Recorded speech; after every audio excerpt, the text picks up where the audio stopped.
An avalanche at Palisades Tahoe. We are following breaking news. The official is just holding a press conference right now. Let's go ahead and listen in. Earlier today, we responded to Palisades Tahoe for the report of an avalanche. As we arrived on scene, our Tahoe Nordic search and rescue team responded also, but at that point in time, Palisades had a large amount of rescue individuals up on the mountain. At this point in time, from the sheriff's office, we are able to confirm that one male has passed away as a result of the avalanche. We are not releasing any other information about that individual at this time, so that our coroner's office can conclude their investigation and make all proper notifications. There was also another individual that sustained minor non-life-threatening injuries as a result of the avalanche. At this point in time, all search efforts have concluded, and we have come to the conclusion, which I'll let Palisades and Olympic Valley talk to more, that there is nobody else up on the mountain as a result of the avalanche. At that time, I will pass it over to, or at this time, I'll pass it over to Chief Chisholm from Olympic Valley. Good afternoon. My name is Brad Chisholm. I serve as the fire chief here in Olympic Valley. I'll just give you a brief recap of the involvement that the emergency services had. At about 10 o'clock this morning, we responded to a report of a lower leg injury at the Palisades Tahoe Medical Clinic. Shortly thereafter, my office started getting word of a potential avalanche at Palisades Tahoe. I responded up here and started an incident with our dispatch and began pooling resources in anticipation of maybe a worst case scenario. Reached out to our allied agencies, primarily North Tahoe Fire and Truckee Fire, and they sent some grand ambulances right away. When I got up here, I was able to get through to Palisades Ski Patrol. Obviously they were very busy, but they were able to give me an update. At that time, they just mentioned the two subjects that were previously mentioned. Excuse me, it didn't expand much beyond that.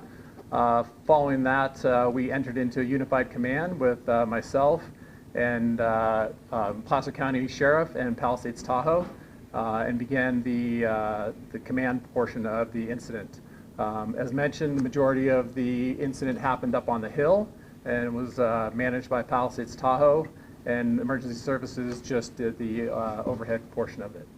With that, I will send it back here, and he can introduce the Palisades members. Good afternoon, everybody. I'm Dee Byrne, President and COO of the resort. This is a very sad day for my team and everyone here. This is a dynamic situation. We're still undergoing an investigation. We have a lot to learn yet, and we'll be working with our agencies, our partners, and providing that information, those updates as we learn more. So I appreciate your patience as we work through this. Appreciate the support that you provide to our community, to one another, and we're going to be continuing to do that as well. You know, the first thing that we do in a circumstance like this is really take care of our people. And so our guests and certainly our team members, our employees, and also our community. So that's first and foremost on my mind. Our hearts are out to and condolences to the victim, to victim's family, and certainly to everybody else involved in the incident. So that's all I have to share at this time. Again, we'll be sharing more as we learn and confirm the facts. Thank you. At this time, we'll open it up for a few questions. For the person who was killed in the avalanche, was that person an employee here at the resort or a guest? How you doing? Good afternoon. Michael Gross. I'm the Vice President of Mountain Operations. The person was a guest. The person was a guest. Correct. Do you know if they were someone who was local or someone visiting from outside the area? They were outside the area. As for the person who was injured, were they also a guest or a staff member? They were a guest as well, outside the area. Is there anything you can tell us specifically about KT-22? I know we heard that it might have just opened today, but specifically, have there been avalanche mitigation efforts in that location? So KT-22 opened today for the first day of the season.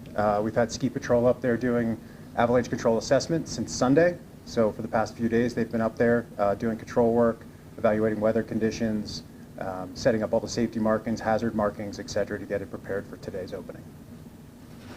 Is that typical to open it on a day when we're seeing such heavy snow, storm moving through? Absolutely.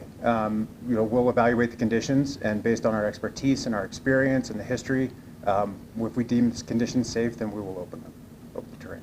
And what does avalanche mitigation look like? I know you kind of touched on it already, but. It's a variety of stuff that starts with forecasting, looking at weather data.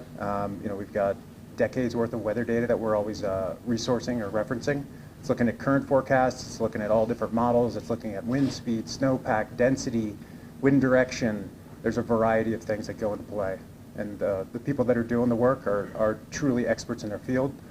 Most of them have been working in it for 10 to 20 years, some of them upwards of 50 years, just doing forecasting. At what point today was KT 22 deemed safe for skiers? We opened the lift at 9 o'clock this morning. Hey, Michael, how deep were people buried? I'm not sure of the actual depth. Okay. And was anyone wearing weekend, do you know? I'm not sure. Okay, thank you. Was there anyone else who was caught in the avalanche but wasn't injured, but someone who had been impacted?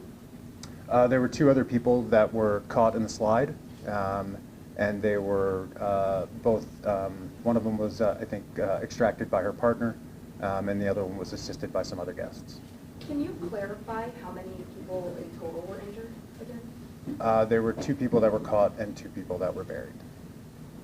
And of those 2 people, buried one. That is correct. At this time, that concludes our press conference. Once again, as stated, our thoughts and condolences go out to the families affected by this avalanche. Please stay tuned to our social media sites, both with Palisades, Olympic Valley, and Placer County Sheriff's Office for further updates as the investigation continues. Thank you.